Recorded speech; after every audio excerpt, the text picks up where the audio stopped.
Olá, que a graça e a paz de Cristo esteja com cada um. Que bom ter você aqui mais uma vez no nosso canal Profecias Atuais. Para você que ainda não é inscrito, se inscreve lá no nosso canal, dá um joinha e ajude a divulgar esse vídeo. Nós estamos aumentando as visualizações do canal no vídeo da parte 2 do capítulo 7 de Daniel, que é o chifre pequeno. Nós já tivemos mais de 60 visualizações. Parece pouco em vista de outros canais que tem milhares, milhões de visualizações. Mas para a gente que é uma câmera, a palavra de Deus, sem quase produção nenhuma, só com uma edição de vídeo, para a gente já é uma vitória muito grande. Então a gente conta com vocês para que vocês continuem compartilhando esses vídeos, continuem nos ajudando a divulgar esses estudos que é tão importante. E hoje, particularmente, nós vamos fazer um estudo que eu gosto muito, me interessa muito esse estudo, que é sobre as festas de Israel e o santuário, né? Poucas pessoas dão atenção para esses estudos, porque realmente, se você for pegar o livro de Levítico, o livro de Números, o livro de Deuteronômios, a leitura é um pouco maçante. Só que se a gente não entende esses detalhes, esses assuntos, nós vamos conseguir ter uma dificuldade muito grande de interpretar principalmente as profecias de Daniel e principalmente o Apocalipse também.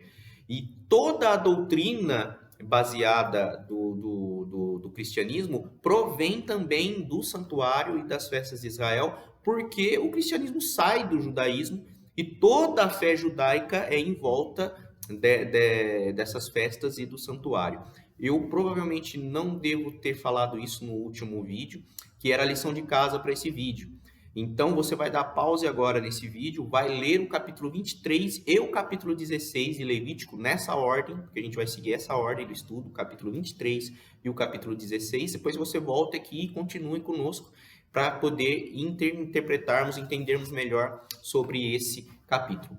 Por que a gente vai estudar o capítulo 23 e o capítulo 16 de Levítico? Porque lá em Daniel, capítulo 8, como a gente estava estudando, no verso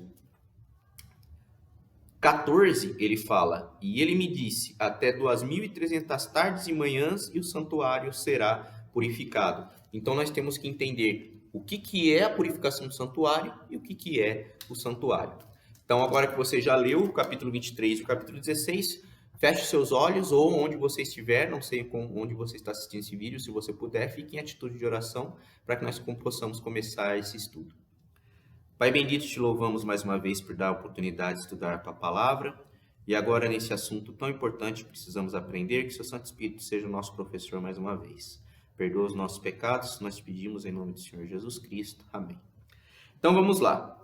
No capítulo 23 de Levítico, ele começa falando no verso 4: são estas as festas fixas do Senhor, as santas convocações que proclamareis no seu tempo determinado. O que são essas festas fixas? É como se fossem feriados religiosos. Assim como nós aqui no Brasil temos feriados religiosos, os judeus também tinham. Deus deu feriados religiosos para eles. Por exemplo, nós temos a Sexta-feira Santa, é um feriado religioso. O Natal é um feriado religioso. Finados é um feriado religioso. Eles também tinham feriados religiosos. E são chamadas festas fixas porque elas tinham um dia fixo que acontecia essa festa. Então, por exemplo, a Páscoa, que é a primeira festa, ela é no dia 14 do primeiro mês. Então, sempre no dia 14 do primeiro mês era a Páscoa. E tinha uma curiosidade, uma característica interessante dessas festas, porque elas também eram chamadas de sábados cerimoniais. Lembra que a gente viu no vídeo passado que, para efeito de didática, nós dividimos a lei do Antigo Testamento em 4. A lei é uma só. O livro da lei de Moisés é uma só. São 5 livros do Pentateuco. Mas nós dividimos ela de uma forma didática para entendermos como que o israelita via essas leis. Então, tinham as leis, a lei moral, que são os 10 mandamentos, a lei de saúde, que eram os animais impuros e limpos que eles poderiam comer, a lei civil, que era como se fosse a Constituição de Israel. Então, vocês já viram aquela passagem da mulher adúltera que aparece sendo pega em flagrante e ela deveria ser apedrejada. Isso era uma lei civil. né? Como se fosse a Constituição nossa. E eles tinham as leis cerimoniais. O que eram as leis cerimoniais? Era tudo aquilo que era relacionado com as cerimônias do santuário.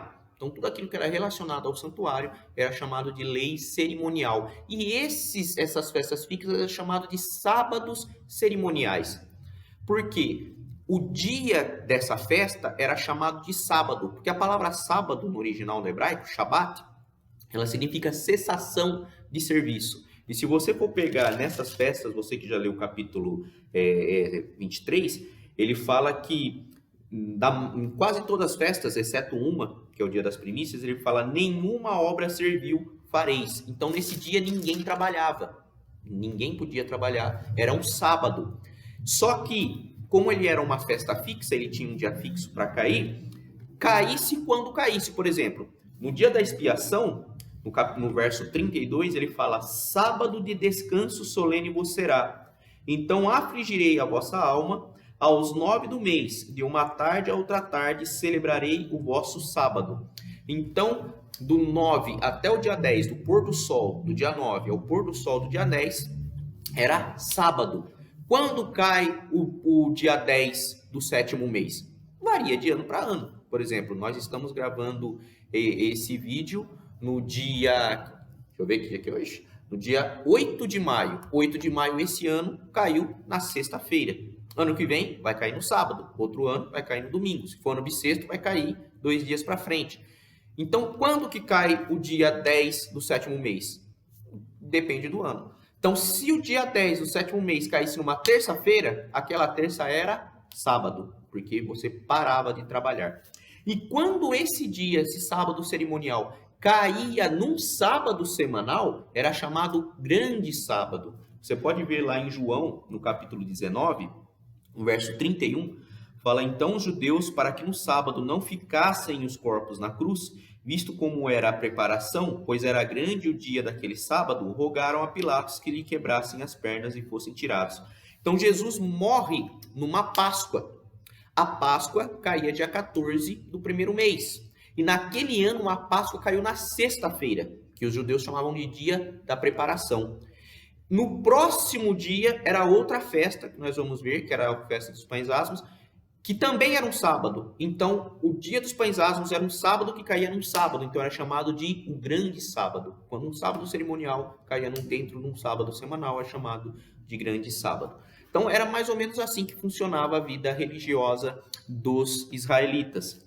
Então, vamos ver agora quais eram essas festas. Lá em Levítico 23, ele começa falando sobre a Páscoa, que não tem nada a ver com essa Páscoa que a gente tem hoje. A Páscoa judaica é totalmente diferente. A Páscoa judaica era a comemoração da libertação do povo de Israel da escravidão do Egito, que é, inclusive, a festa que Jesus comemora com os discípulos, que é chamada a Última Ceia. Aquela última ceia que Jesus comemora com os discípulos era uma Páscoa em que eles estavam comemorando. Algumas características, só para a gente falar rapidinho, sobre a Páscoa, é que, primeiro, não era só pão e vinho que tinha ali, né? Porque a gente celebra a Santa Ceia com pão e vinho. Também tinha um cordeiro, que eles matavam um cordeiro, comiam a carne do cordeiro com ervas amargas. Isso está tudo lá em Êxodo 12, se você quiser ler. E também, o vinho que eles tomaram ali era sem álcool. Porque se você lá em Êxodo 12, você vai ver que nesse dia tinha que ser retirado todos os fermentos da casa. Nada podia ser fermentado. E a gente sabe que o vinho só tem álcool quando o suco de uva é fermentado. Então, o suco de uva da última ceia que Jesus teve com Jesus, que nós chamamos hoje de Santa Ceia, não tinha álcool, era o puro suco da uva, com pães sem fermento também, né? Aqueles pães asmos, mais o carneiro e as ervas amargas. O carneiro simbolizando aquele carneiro que eles mataram, que eles pegaram sangue e passaram nas ombreiras das portas, para que eles fossem libertos do Egito quando que o anjo da morte passasse. Essa era a primeira festa deles, caía sempre no 14º dia do 1º mês. Que o 1º mês deles não é o nosso janeiro, é entre março e abril, mais ou menos, porque o calendário deles é diferente do nosso. Eles têm um calendário lunar, nós temos um calendário solar. A segunda festa de Israel era a festa dos pães asmos, que era no dia 15, está no verso 6. Aos 15 dias deste mês é a festa dos pães asmos. Então eles tinham a festa no dia 14 da Páscoa e no dia 15 a festa dos pães asmos. E no dia 16 tinha as festas das primícias. Então é como se fosse um feriado prolongado. 14, 15 e 16 era um feriado religioso em Israel, a festa da Páscoa, dos pães asmos e das primícias. Lembrando que as primícias era a única festa que não tinha essa ordem, nenhuma obra servil fareis. Era como se fosse um ponto facultativo. Quem quisesse trabalhar podia trabalhar, mas quem quisesse ficar em casa, ficava em casa, mas não era obrigado.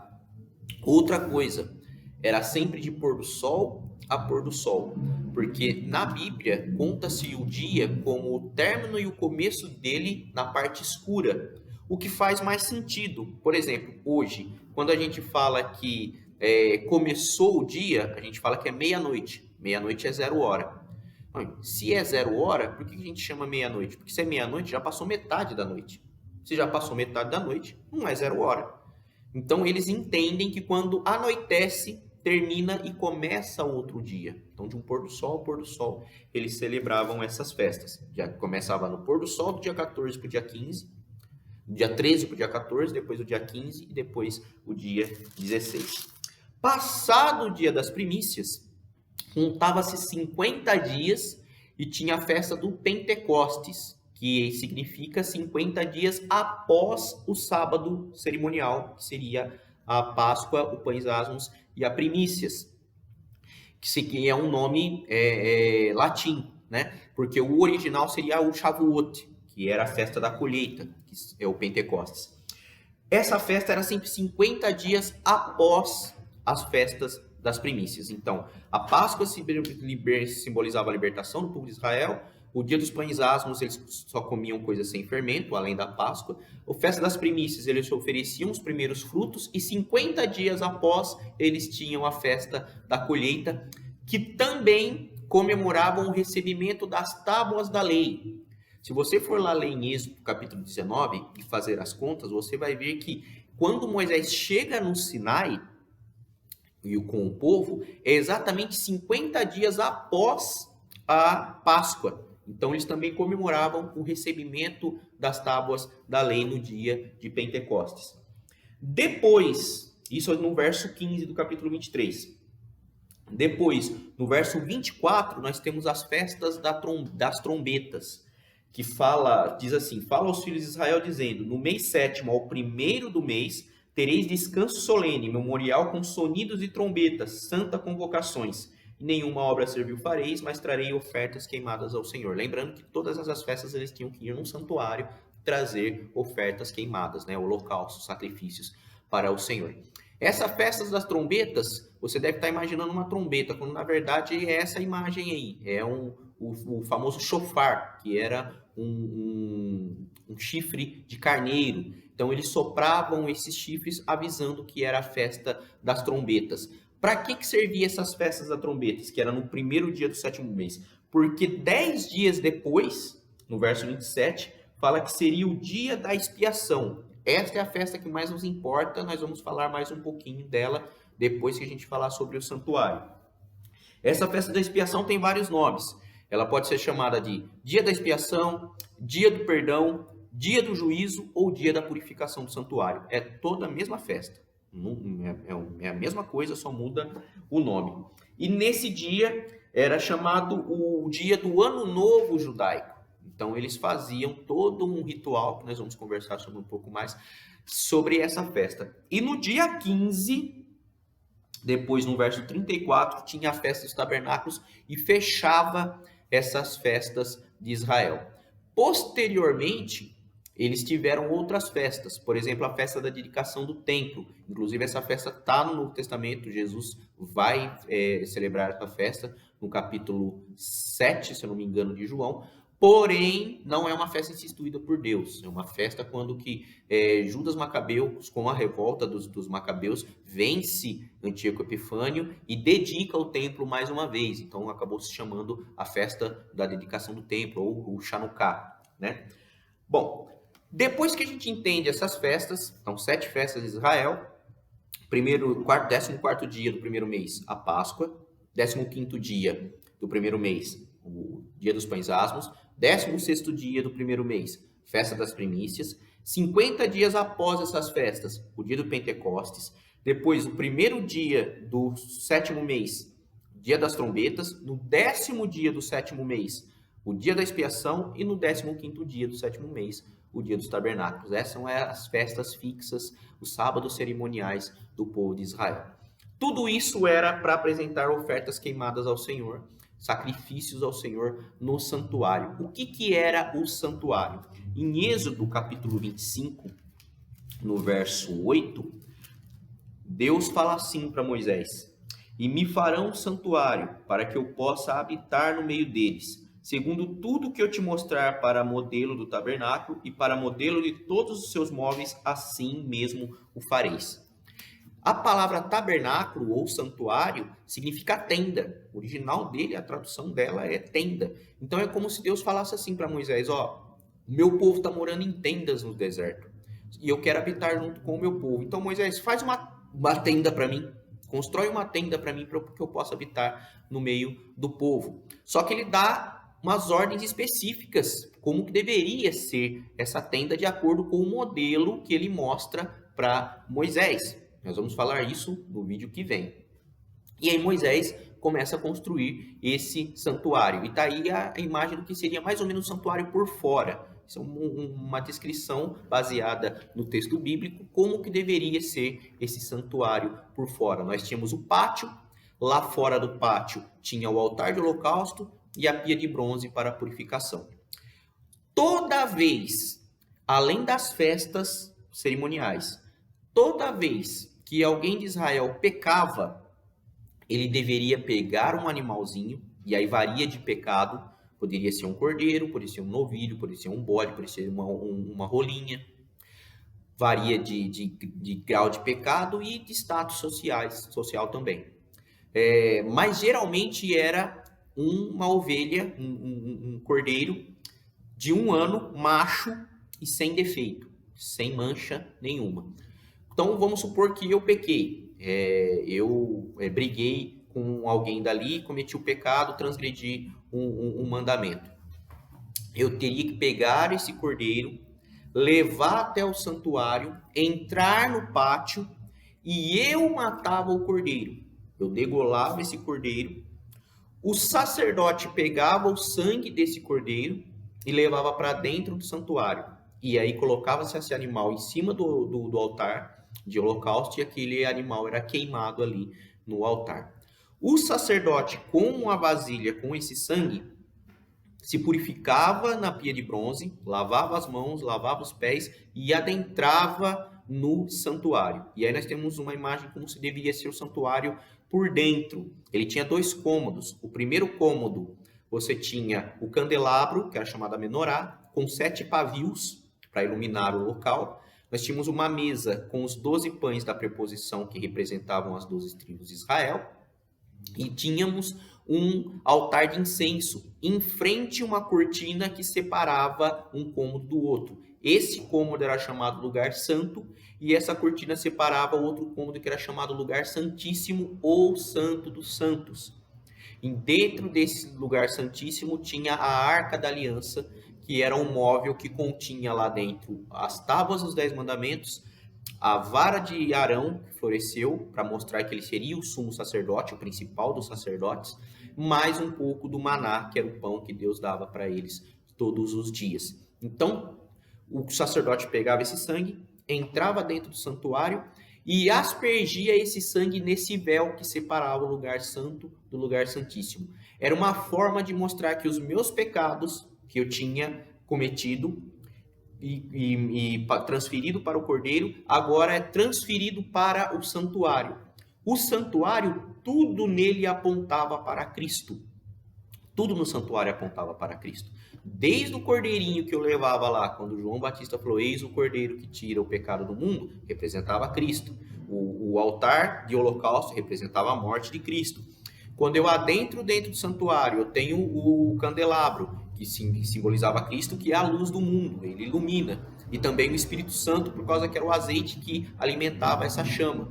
Os pães também simbolizavam o corpo de Cristo, porque ele diz: eu sou o pão da vida. Então, tudo ali dentro do santuário apontava para Cristo. Aliás, tem uma curiosidade: quando você vai lá para 1 João não, o Evangelho de João, capítulo 1, no verso 14, quando ele fala assim, ó, e o verbo se fez carne e habitou entre nós, essa palavra habitou que João usa é da raiz de tenda. Então, se você pudesse traduzir, né, aportuguesar ela ou verbalizar ela, seria: e o verbo se fez carne e tabernaculou entre nós. Porque Jesus é o santuário em pessoa. E todas aquelas rituais, aqueles tipos do Antigo Testamento apontavam para Jesus. E esses sacrifícios eram sempre feitos às 9 da manhã e às 3 da tarde. Todos os dias, além das festas religiosas, todos os dias, esses trabalhos no santuário, feito pelos sacerdotes, era sempre às 9 da manhã e às 3 da tarde. Era chamado sacrifício diário ou sacrifício contínuo. Todos os dias, pessoas iam lá levando o cordeirinho, confessavam o seu pecado na cabeça do cordeiro, matava o cordeiro, o sacerdote pegava o sangue, levava para dentro do santuário e aspergia no véu. Você imagina o cheiro que não ficava esse véu, de tanto sangue que era aspergido nesse véu, todos os dias, 2 vezes por dia. Então, uma vez por ano, chamado Dia da Expiação, ou Dia do Perdão, ou Dia do Juízo, também chamado de Dia da Purificação do Santuário, porque nesse dia o santuário era purificado. Uma vez no ano, se você for lá ler, você já leu, né? Levítico 16, diz que só o sumo sacerdote, que era Arão na época, poderia fazer esse trabalho. Então, primeiro ele matava um novilho por ele e pela família dele, pelos perdão dos pecados dele e da família dele, pegava o sangue desse novilho e aspergia nas pontas do altar. Depois ele voltava, se purificava de novo, pegava 2 bodes e lançava a sorte nesses 2 bodes.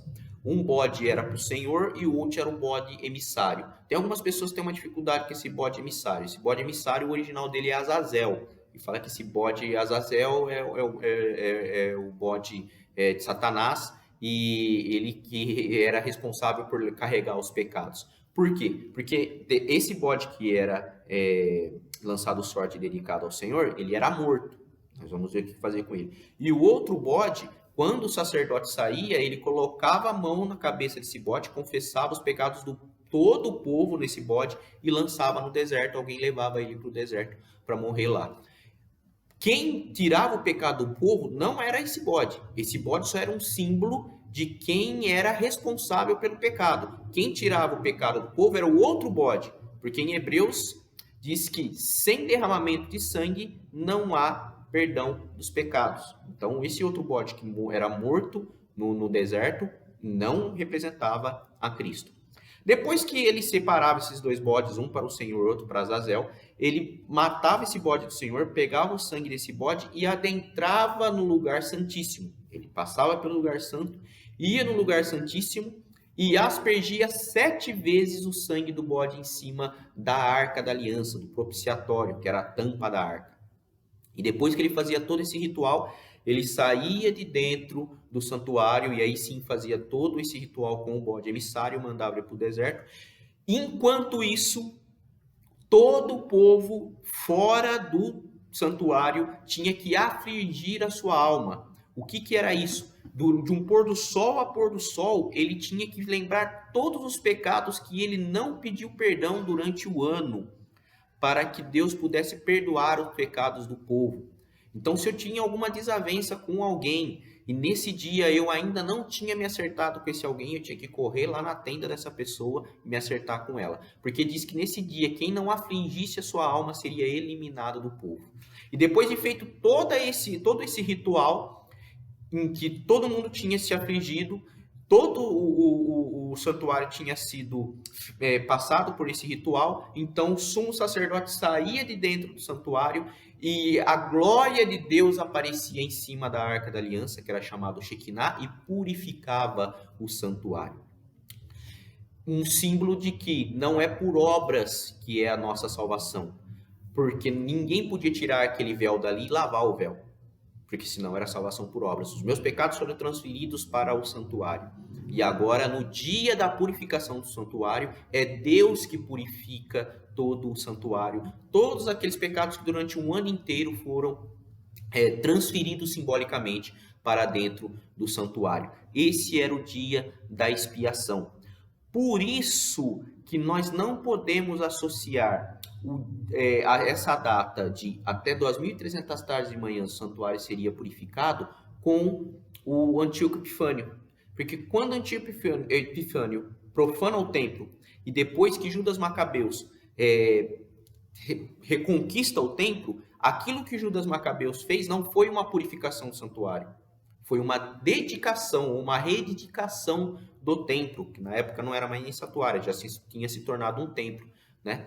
Então não tem nada a ver com isso. Isso que a gente vai ver sobre a purificação do santuário, nós vamos ver no vídeo que vem, quando nós vamos aprender quando que é essa purificação do santuário, que é até 2.300 tardes e manhãs, e o que significa essa purificação do santuário para os nossos dias, baseado num texto muito conhecido entre os cristãos de Paulo, de Tessalonicenses, capítulo 2, versos 16 e 17. Então, nós vamos estudar isso no vídeo que vem. Espero que você tenha aprendido bastante nesse vídeo que nós fizemos aqui. Eu sei que é muita informação, mas leia de novo, acompanhe os vídeos de novo, procurem essas imagens para você ter mais ou menos uma ideia, né, de onde se situar e entender o que simbolizava essas festas para o judeu e por que isso é tão importante na visão para Daniel.